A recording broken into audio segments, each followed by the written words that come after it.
Hello guys, magandang hapon sa inyo lahat. Umambon dito guys sa Davao City.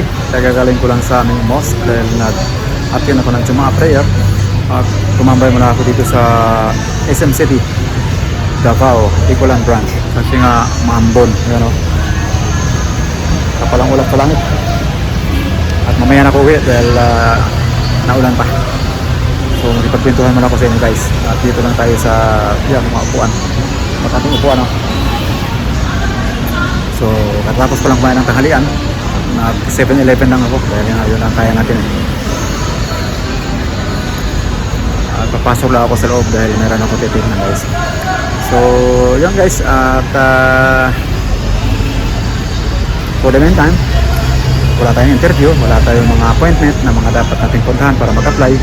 So, relax muna tayo. Pupunta muna tayo sa loob ng SM City. At mag-obserba kung anong meron sa loob. Kasi nga parang may mga promotion, may mga sale, may mga dapat nating tingnan. So mag-window shopping muna tayo ngayon guys. Because today is Friday. It is a rainy day. Tinawag ko sa ulan na. So see you there. Galing ako sa third floor doon sa Department of Foreign Affairs. Wala na pala yung red ribbon guys. Dati yung aking diploma, pina-red ribbon ko pa eh. Hindi na pala ano yun. Or pinalitan na pala. So wala na akong update noon kasi hindi naman ako naka-abroad na. So punta kayo sa Department of Foreign Affairs para malalaman nyo kung ano yung pinalit ng red ribbon. So yun lang guys, just wanted to update you para malaman nyo kung ano yung bagong patakaran ngayon pag naka-abroad. So guys, dito ako sa second floor. Ikot-ikot lang ako dito guys. Wala tayong makita na dapat nating puntahan o ma-inquiran, kundi yung aking lang paborito na Rubik's Cube. Mayroon ko nakita dito, pero ano siya, hindi siya original. At yes, saka na lang ako bibili. At least may nakita na akong idea kung saan ako pwede bumili ng Rubik's Cube dito lang sa SM City. So uwi na ako guys at ako'y maglalakad lang. So ito yung ground floor guys. So marami dito mga exhibits, you know. SM City Davao, Brand, Cagayawan. Yan o. Yung mga schedule. So yun guys. Kung ibang may pakita sa inyo dito, wala namang ma-event dito. Kundi ito lang mga maliit na stall dito. May mga tinda-tinda rito guys. So lalabas na ako dito sa SM City sa sobrang lamig. At bala kong magkape dito sa SM Supermarket, pero lagpas na ako eh. So sa bahay na lang. At para makapag-edit. Kung uulan, sakay ako ng jeep. Pero pag di umulan, lalakad lang ako. Uwi na ako guys, galing ako SM City at naambon. Kaya ako umuwi na kasi nga sobrang lamig doon sa loob ng SM. So actually, magandang tanghali pagkatapos ko ng mag-attend ng Jumaa prayer. Pero upo muna ako dito guys. Sige pa naman brakas ang ambon. Napipigilan pa dito sa mga kahoy-kahoy na yan. Oh. So guys, yun nga guys, ang araw ko ngayon ay medyo okay lang dahil nga nasa loob ako ng SM. Pagkwentuhan sa inyo at okay naman ako dito sa Davao City. I'm still searching job that fit my qualification. At inshallah, makikita na tayong trabaho guys para makabili naman tayo ng ating mga dapat bilhin. Kasi hanggat di tayo makakita ng trabaho, di tayo makabili. Hanggang tingin-tingin na lang tayo. Hanggang looking na lang tayo. Looking means not buying. Diba may kasabayan guys? Only window shopping. Not buying because only looking. Looking lang. Pag may magtanong doon sa ukay-ukay o sa mga department store, anong gusto niyo sir? Looking lang. Okay. Look lang. Tingin lang daw, walang hipo, walang pisil. Hindi raw pinipisil.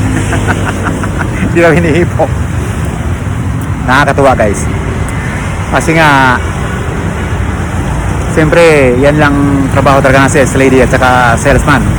Pag may dumaan, mag-assess dun sa customer. Kasi nga gusto nila na makatulong sa customer na baka may nahanap na hindi alam, diba? So ang ganda ng ano guys, ang ganda ng kanilang introduction. Anong may tulong namin sa inyo sir? Anong gusto niyo sir? Anong hinahanap niyo sir? Maganyan. Ma'am. Kaya wag na kayo magtanong bakit kayo sinisir at minamam. Ginagalang kayo. That means it is a part of empathy. So, ganyan kami sa call center, guys. Sir at ma'am ang aming alam. Not unless kung gusto ng customer na tawagin sa pangalan nila, pero magpaalam mo na kami. How do we address you, sir? Can I call you by your name? Mga ganyan. Kailangan alamin mo kung anong gusto ba. Ayaw niya ng sir, ma'am. Gusto niya pangalan niya, di ba? So ganyan lang, guys. Kailangan medyo may konting kaalaman sa pagtawag sa mga taong dapat mong tawagin. Kasi nga may iba ayaw magpatawag sa kanilang pangalan, may iba ayaw na mapatawag ng sir, ayaw din patawag na ma'am. So sila tanongin mo anong gustong pwede itawag sa kanila. So sala sa lamig at sala sa init pag ikaw ay isang salesman, crew, saleswoman, sales lady, promo girl, or something like that. So kailangan tanongin mo sa mga customer kung ano ang dapat itawag mo sa kanila para hindi sila magalit, para hindi tayo ma-issue. Di ba sa Cebu mayroong tinawag na sir na LGBT, so mahirap ng ganun. You call what they want. Kung gusto silang patawag na ma'am, di ma'am tawag mo. Kung ayaw na lang sir, ma'am, di ba? Papatawag ka doon. Ito tinawag ko ma'am, sir ako dapat nababaklaan ka ba sa akin? May ganun pagalitan ka, di ba? Para nakakalalaki, di ba? So ganyan lang yan, guys.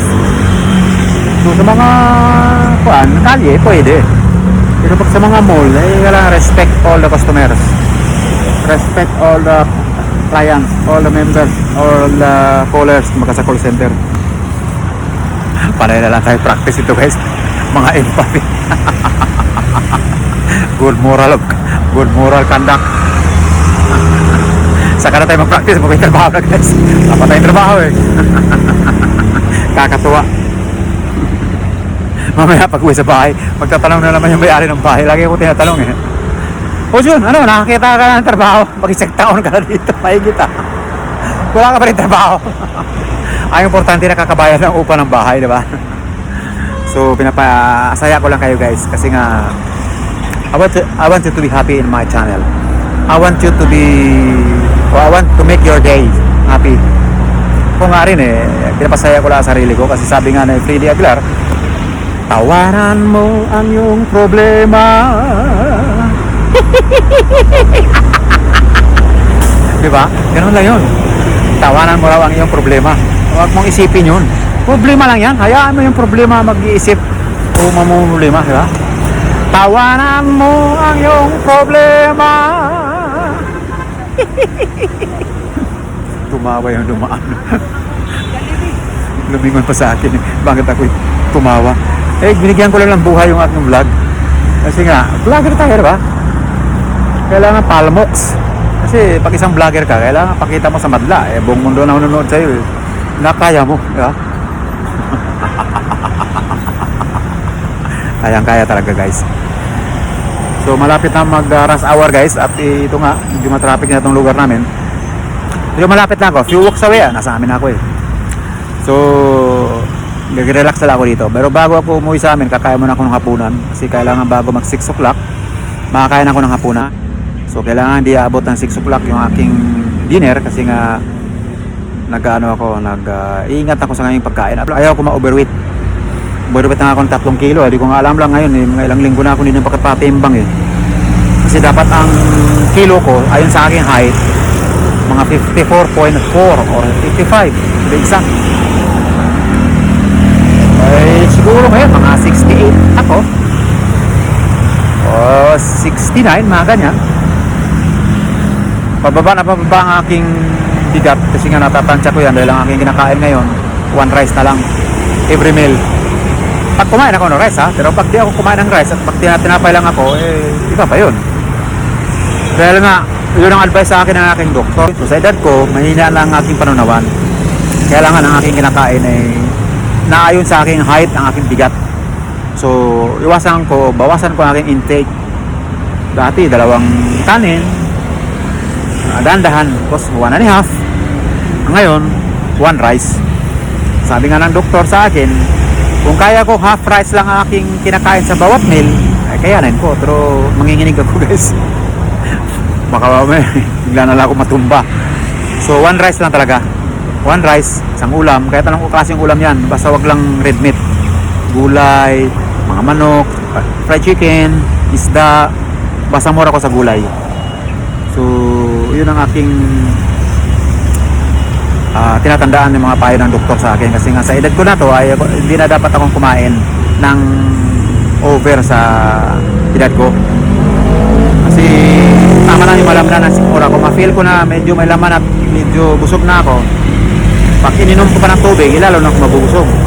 So pag nagutom ako ng mga oras ng lagpas ng alas 6, iinom ko na lang ng tubig. Hindi rin ako magkape, hindi na ako makakatulog noon. Kasi madaling araw ako magigising. Actually, 4:30 or 4 o'clock gising na ako niya. Minsan 3:30 gising na ako eh. So 4 o'clock sometime gising na ako. Pinakaano ko ng gising na. Basta pag bago magdasal, gising na ako niyan. Kasi may dasal kami ng madaling araw nga. Hugas ako, dasal. Natapos ng dasal ko, kain. Pag may time ako, punta ako sa bakery. Doon ako kumakain. Tapos dala na walkathon. Para pagbalik sa kwarto ko, o balik sa bahay, ligo, o relax na naman, review. Ganyan lang. Review mga dapat kong i-review. Marami akong nire-review guys, baka akala nyo. Kahit hindi ako nagtatrabaho, ang dami kong ginagawa sa kwarto guys. Nagbe-verify ako ng mga copyrights, nag-i-edit, nag-verify ako ng aking mga channel. Kasi nga, di ba, marami na akong channel. Inaalam ko yung mga channel ko ron. Minsan may mga upload ko ron na hindi ko na public. Matagal na, ilang araw, isang linggo na, hindi ko na public. So, bine-verify ko yun. Kasi nga kailangan may upload ako na 2 times a week doon sa kabilang channel. At least 2 times a week. O once a week. Dito sa main channel ko, umaga at saka gabi, siyempre. Kasi nga para mahabol ko yung mga views. Kasi mahina nga ang views ko. Para tumaas ang aking views at angat naman ang aking bare-bareyang revenue. Kasi nga dito lang ako talaga guys nagkaroon ng kumbaga sa kita na pa bare-bareya lang. Kaya kung gusto nyo rin kumita na bare-bareya lang, gayahin nyo ako guys. Mag-vlog din kayo. Gusto nyo umaga, tanghali, hapon. Walang hindi sinasabi ng YouTube na mag-vlog ka lang ng twice a week, once a day. Kahit ilan. Kung kaya nyo mag-vlog ng 5 times a day, walang problema yan. Upload nyo sa YouTube, sa TikTok, sa storyline nyo, sa FB. Yan, para ma-exercise yung inyong utak, ma-exercise ang inyong pag-i-edit, mas panay, mabansay. Kaya ako, ang dami kong mga ginagawa guys. So, hindi lang yun. Habang naghihintay ako ng mga interviews ko, naghihintay ako sa mga ina-applyan ko online, nagre-review din ako ng aking typing kasi nga bagal ang typing ko guys. Buti nga ngayon guys, bumalik na yung dating sira ng aking computer. Ay, dating sira. Umayos ang sira ng aking computer. Nag-blurred kasi yun, natamaan ko ng sipa yung monitor. Bumalik na sa dati. Salamat naman ako. Kung magtanong kayo bakit bumalik sa dati, sinipa ko uli. Yun, bumalik. Hindi. Basta lang po sa siyang bumalik. Nalaglag kasi yun sa kaka-reels ko. Diba doon ako nagre-reels sa kwarto. May mga exercise ako doon na dati hindi naman ako nag-exercise na ako pero hindi ko binibidyo. Ngayon naisipan ko nga pwede pala akong mag-TikTok. Kasi pinag-aralan ko ngayong CapCut, yung application o editing apps, yung CapCut nga na isang software na pang-editing. Pinag-aralan ko, habang nag-aaral ko doon, doon nag-vlog ako. Bina-vlog ko yung mga exercise ko. Sa kaka-arnes ko doon, sa kakasipa-sipa, suntok-suntok, tamaan ko yung aking monitor, nalaglag ngayon. Doon sa sahig, buti lang, may maliit akong, o kapiraso akong carpet, doon nalaglag. Hindi siya nakanto. Kasi kung nakanto yun, ay barya yun. Para mo naman ang flat screen na ba? Yung LCD. Pag nakanto yun, sigurado. Hindi mo na mapanginabangan. Buti nga, di siya nasira, nag-blurred lang siya at nagkaroon lang ng parang kurap-kurap sa sa screen. Ngayon bumalik na sa dati. Nakakapag-type na ako, nakapag-practice na ako, nakapanood na ako ng mga palabas at nakapag-monitor na ako ng aking mga channel kung ano yung mga may mga copyright. So yan na pala vlog sa ito. Nasa kayo mag-like, mag-share, mag-subscribe sa aking channel, John Cadena TV. Peace!